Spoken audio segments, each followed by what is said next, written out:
ಕೌರವರ ಪತನಕ್ಕೆ ಕಾರಣವಾಗಿದ್ದ ದ್ರೌಪದಿಯ ಕುರಿತ ಇನ್ನಷ್ಟು ಆಸಕ್ತಿಕರ ವಿಷಯಗಳನ್ನು ಇಲ್ಲಿ ನೋಡೋಣ. ದ್ರೌಪದಿಯು 5 ಜನ ಪಾಂಡವರನ್ನು ಪತಿಯರನ್ನಾಗಿ ಪಡೆದ ರೋಚಕ ಕಥೆಯೂ ಕೂಡ ಇಲ್ಲಿದೆ. 5 ಪಾಂಡವರನ್ನು ಪತಿಗಳನ್ನಾಗಿ ಪಡೆದುದಕ್ಕೆ ವ್ಯಾಸಮುನಿ ಕಾರಣವನ್ನು ದ್ರುಪದ ರಾಜನಿಗೆ ವಿವರಿಸುತ್ತಾರೆ. ದ್ರೌಪದಿಯ ಪೂರ್ವಜನ್ಮದಲ್ಲಿನ ಸಂಸ್ಕಾರ ಫಲದಿಂದಲೇ ಈಕೆ ಪಾಂಡವರ ಧರ್ಮಪತ್ನಿಯಾದುದು ಎಂದು ಬಹುಪತಿತ್ವವನ್ನು ಒಪ್ಪಿಕೊಳ್ಳುತ್ತಾರೆ. ಹಿಂದಿನ ಜನ್ಮದಲ್ಲಿ ದ್ರೌಪದಿ ಶಿವನನ್ನು ಕುರಿತು ತಪಸ್ಸು ಮಾಡಿದಳು. 5 ಒಳ್ಳೆಯ ಗುಣಗಳಿರುವ ವರನನ್ನು ತನಗೆ ಗಂಡನಾಗಿ ಕೊಡಬೇಕೆಂದು ಆಕೆ ಶಿವನಲ್ಲಿ ವಿನಂತಿಸಿಕೊಳ್ಳುತ್ತಾಳೆ. ಆದರೆ ಶಿವ 5 ಒಳ್ಳೆಯ ಗುಣಗಳು ಒಬ್ಬನಲ್ಲಿ ಇರಲು ಸಾಧ್ಯವಿಲ್ಲ, ಮುಂದಿನ ಜನ್ಮದಲ್ಲಿ ನಿನ್ನ ಇಷ್ಟಾರ್ಥ ನೆರವೇರುತ್ತದೆ ಎಂದು ಹೇಳುತ್ತಾನೆ. ಅದರ ಫಲವಾಗಿ ದ್ರೌಪದಿ ಪಾಂಡವರ ಪತ್ನಿಯಾಗುತ್ತಾಳೆಂದು ಹೇಳುತ್ತಾರೆ. ಪಾಂಡವರನ್ನು ಪತಿಯಾಗಿ ಪಡೆದ ನಂತರ ದ್ರೌಪದಿಯು ಪಡಬಾರದ ಕಷ್ಟಗಳನ್ನು ಪಡುತ್ತಾಳೆ. ನಂತರ ಅದು ಮಹಾಭಾರತ ಎಂಬ ಯುದ್ಧದಲ್ಲಿ ಕೊನೆಗೊಳ್ಳುತ್ತದೆ. ಧರ್ಮರಾಯನ ಜೂಜಿನ ದೌರ್ಬಲ್ಯ ದ್ರೌಪದಿಯನ್ನು ಸಂಕಷ್ಟಕ್ಕೆ ಈಡು ಮಾಡುತ್ತದೆ. ಯುಧಿಷ್ಠಿರ ಜೂಜಿನಲ್ಲಿ ಮನೆ ಮಠ ಐಶ್ವರ್ಯವನ್ನೆಲ್ಲ ಕಳೆದುಕೊಂಡು ಕೊನೆಗೆ ದ್ರೌಪದಿಯನ್ನು ಪಣವಾಗಿಟ್ಟು ಸೋಲುತ್ತಾನೆ.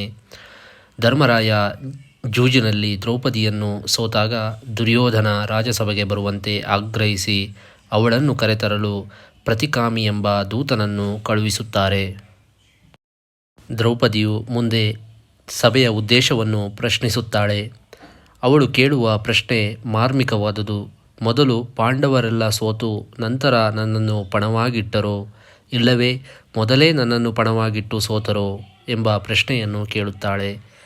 ಅವರಿಂದ ಉತ್ತರವನ್ನು ಕೇಳಿಕೊಂಡು ಬಾ ಎಂದು ಪ್ರತಿಕಾಮಿಗೆ ಹೇಳಿ ಕಳುಹಿಸುತ್ತಾಳೆ.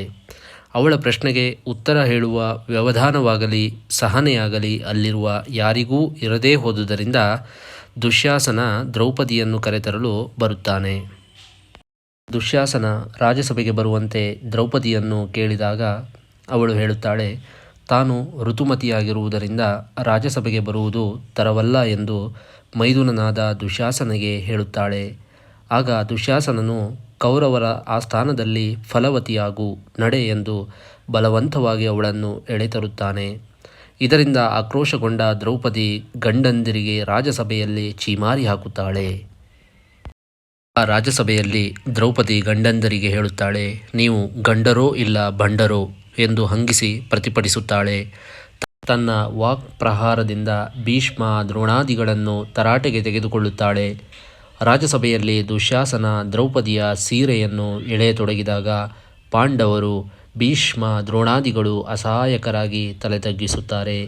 ಕಡೆಗೆ ಶ್ರೀಕೃಷ್ಣ ದ್ರೌಪದಿಯ ಪ್ರಾರ್ಥನೆಯನ್ನು ದಿವ್ಯ ಜ್ಞಾನದಿಂದ ಅರಿತು ಅವಳ ಮಾನವನ್ನು ಕಾಪಾಡುತ್ತಾನೆ.